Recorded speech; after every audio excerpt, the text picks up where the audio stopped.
What's up, baby? We're live.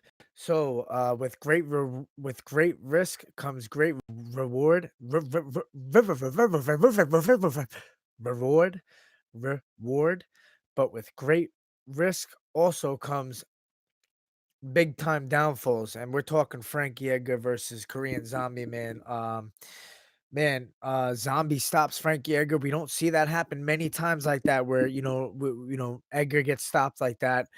But we have seen him rock before in the past, a la, the Gray Maynard fights and, a couple other fights. He's been rocked before, but he's so hard to put away. But Korean Zombie looked sharp. His hands looked crisp. He looked way bigger than Frankie Edgar. And now you can't help but think, you know, what could Frankie Edgar have done if he just moved down to 35 earlier? Obviously his career has had many successes being the lightweight champion. It's crazy to say that. Now he's at 145 and these guys are still towering over him.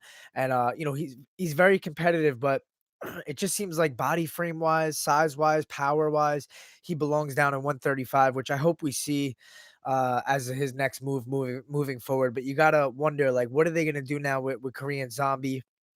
Volkanovski just went under hand surgery, and they're trying to make the rematch with him and Max. It looks like that's the direction they're gonna go.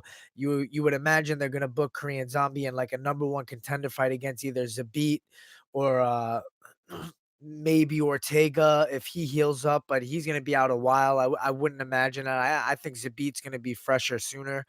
He's probably the legitimate next guy. Um, I don't know who else is. Don't mind this, CBD flower. We'll put that over there. No big deal. But we got a Bumachino here. And we sipping that baby slow because it's running low. You know how we do it. But yeah, we're gonna see Frank Yeager move down. Gotta feel bad for Corey Sandhagen after losing out on his opportunity to fight Frankie. I'm sure Frankie's suspended. He took some damage in this fight, TKO, a lot of head trauma. He's not going to be able to rebound quick, and we all kind of knew that going into this fight. But now you got Korean Zombie who's hot, fucking knocking people dead. That fight against Yair was amazing, even though he came out on the losing end, was very close to winning a decision, I feel, in that fight. But maybe they make the Yair rematch.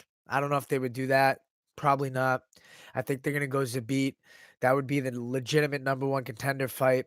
Maybe you put that on the same card as Volkanovski and Max, depending on how long Volkanovski's out for. I don't know. They had some kind of hand surgery. Sometimes that could be a good like what 6 weeks to maybe even longer. I don't even know. Maybe like 2 3 months. But we'll see his timeline. We'll see where things come together. But man, great job by Mark Otter, by the way. He's had a lot of criticism. He had some criticism in that Colby stoppage, but he gave Frankie every chance to survive in that fight. He was speaking to him throughout the whole process. Show me something, show me something. I want you out of there, Frankie. You got to move. And he gave him all the chances he could want.